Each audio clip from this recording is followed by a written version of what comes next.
slave labor, and this is the United States territory. Force is the operative term, right? Force is the operative term. They're slaves. Both the girls working in the factories and as prostitutes are virtual slaves. This is in an American territory, so it's not just a problem of other parts of the world.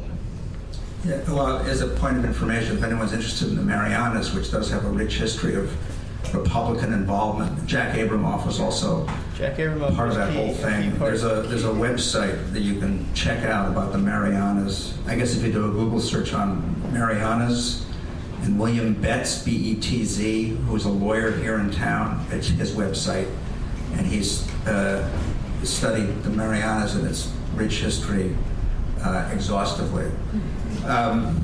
Let me bring up another issue.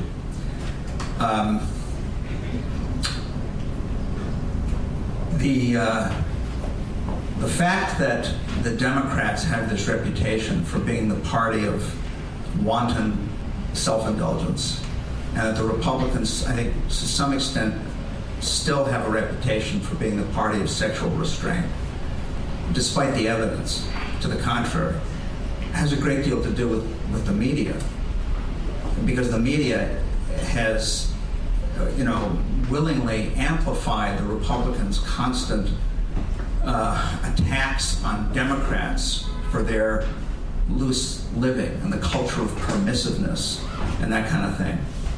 So that everybody's very, very familiar with Bill Clinton's affairs and Monica Lewinsky. Everyone's very, very familiar with Gary Condit's story, for example. But I'll bet you most people don't know most of the case histories that you mentioned in your book. Would you agree with that? I would agree with it. That's why I wrote the book, to try and get that information promulgated more widely. And how's it going?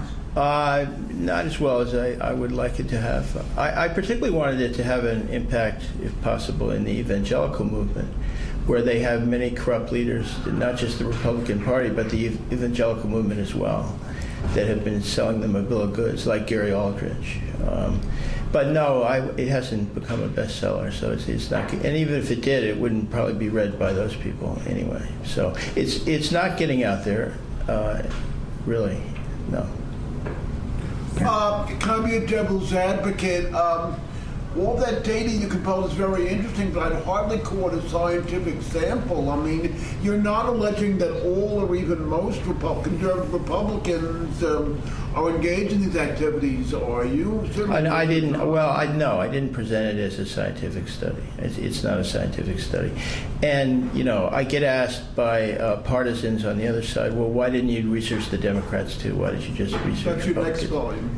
Well, one of the answers is the research was very expensive, and I didn't want to spend the money doing it on Republicans. But it's my own suspicion that you wouldn't find that many pedophiles, for instance, in the Democratic Party. But I can't prove that, so I don't present it as a scientific study. I present it as a multitude of examples of the complete hypocrisy of people who lead that movement, both on the religious side and the political side.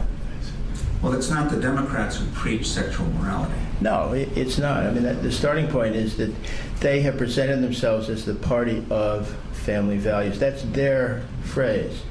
Family values is their phrase. Culture wars is their phrase. And by the way, there's a whole other area we haven't mentioned that much. But, the Republican cultural wars and political wars, too, have all been a war against the 60s.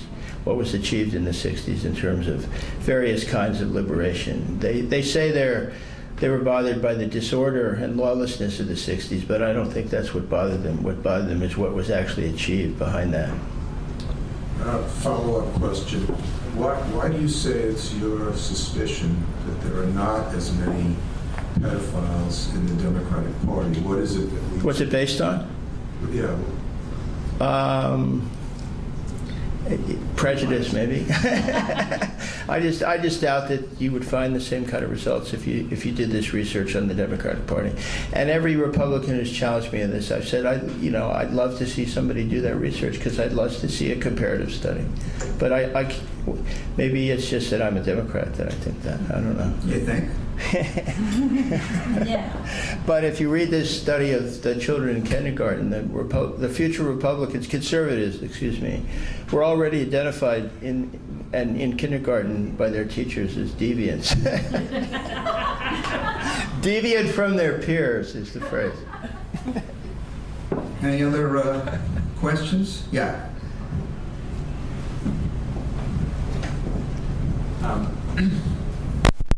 Isn't there kind of a cyclical aspect to this? I mean, you mentioned the 60s, and then now it's gotten more conservative. Eventually, it'll probably be more liberal, and it kind of, and yet, on the whole, it kind of ends up progressively becoming more liberal. I mean, so that's one issue, and the other thing is, isn't there a kind of these liberal sexual mores, in a sense, do something to the traditional family structure, and therefore have an economic impact. And so there's a kind of a desire to regroup the traditional structure, so that for economic reasons. Well, actually, sexual liberality is very capitalism furthering, right? I mean, people buying all kinds of things to make themselves attractive, and sex fuels the economy, and people also buy a lot of sexual stuff. So, and I would say, look, in terms of the family, everyone's always complaining it's falling apart, but those, just like with sexual intensity, romantic intensity, also familial intensity reasserts itself. The child born through surrogacy, which had sperm from one person, the egg from another, and womb from a third, and is raised by yet a fourth, that child may be more passionately loved than any sort of pokey marriage-produced child. And yeah, no, I just think that it's striking to me how much family intensities are reconfiguring themselves, right? Chosen families. No, but what I'm talking about is how a family structure can tend to be economically more viable. Maybe. A lot of that depends on the tax.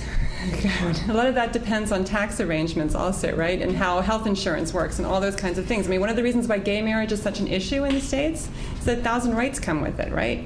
And a lot of it has to do with partner visitation, visa rights, and a lot of it has to do with health insurance, because health insurance isn't attached to the individual here, but only comes through the family. This doesn't need to be that way, right? I wanted to tell a totally funny different story about this Democratic versus Republican thing, which is Ann Coulter, the right-wing Viper, was in front of a sympathetic audience in 2006 and was just going on about her book Godless that was out at that time, and made this hilarious comment, which is very fitting, that after 5 years of marriage, Democrats stopped having sex, but in the Bible Belt, we're doing great. I thought that was really classic, because she's playing on that anxiety about the death of postmarital desire. And what's the proper liberal or democratic response to that? Oh, by the way, I've been married for 20 years and it's going splendidly. I mean, there's no sort of airspace for responding to that. That's a typical example of... Anne, you've never been married. How do you know that? But that wasn't the point. The point is that in that historical moment, 2006, Democrats were that intimidated about postmarital sex. There was no airspace for there. That's the kind of chutzpah that conservatives have, right? They think that they have the better sex, and Republicans used to be the raunchy party. This is a very recent development where they realized that they could manipulate people in this way that it worked for them. Strom Thurmond is a great example of what used to be the typical Southern Republican gentleman. We're a far cry from that now. Well, there's a Southern Democrat once. Yeah, well. Well, speaking of this intimidation that you talk about, I think it's worth noting that there is really no evidence. I mean, you'll probably regard this as a preposterously controversial statement, but there's no definitive evidence that the attitudes of the religious right on sex really represent the views of the majority of Americans. Right. There is no evidence that this is the case. For example, we're told that the values voters lofted Bush chanting to a re-electoral victory in 2004. Less than 4 months later, the Terry Schiavo thing happened, right? And 80% of the public, by every poll, strongly disapproved of Tom DeLay's and George Bush's attempt to shove the Right. feeding tube back into her body. Right. Somehow